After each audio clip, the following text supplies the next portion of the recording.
Hey everybody, Peter Zeihan here, coming to you from the Mosquito Western Traverse on Horseshoe Peak. Over here, we've got the Collegiate Peaks, for some of my favorite hiking in Colorado. Today, we're going to talk about Vietnam. Joe Biden has announced that he'll be going to Vietnam soon. It'll probably be in September when he's already got a series of Asian summits planned. This trip was supposed to happen a few months ago, but it got canceled because of debt ceiling talks. Anyway, Vietnam is one of the up-and-coming allies in the American portfolio and a major regional power in its own right, unique among many of the advanced or advancing developing countries.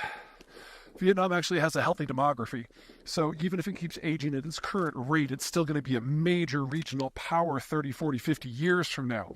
But more to the point is they've got the attitude and the positioning that is necessary. Now, for those of you who remember your history, we had the Vietnam War, where northern Vietnam and southern Vietnam duked it out with the Russians backing the north and the Americans backing the south.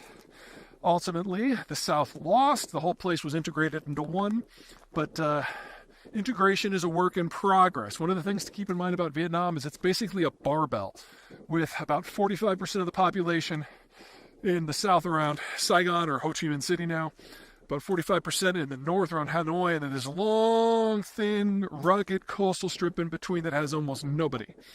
That makes the concept of political unification, even with a military occupation, somewhat difficult.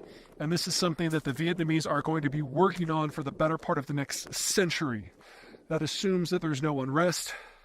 That assumes there's no additional civil war. Not that I think that either of those are on the horizon, but you can never guarantee it when you've got populations so separated.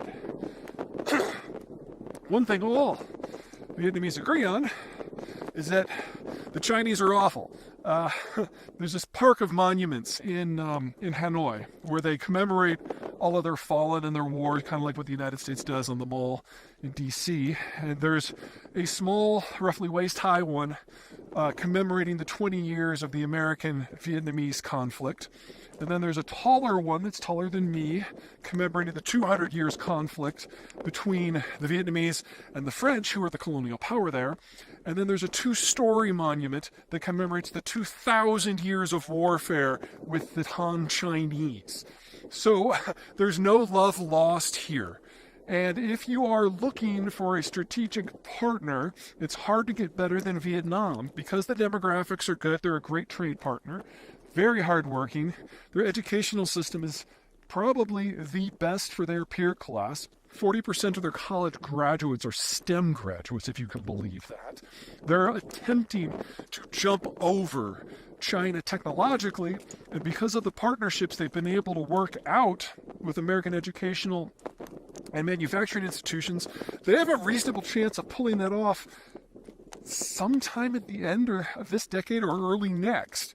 So this is kind of the partner that you want.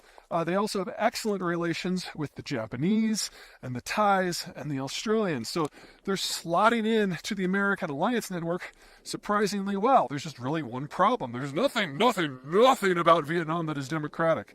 It's basically got a Chinese-style Politburo and top-down leadership from Hanoi. And considering that they're in the midst of a cultural unification process, I really don't see Hanoi loosening that grip. And that's going to keep Vietnam out of the American inner circle of allies. But for everything else, it's a great match. All right, I gotta go put on a bigger hat. It's a little chilly up here.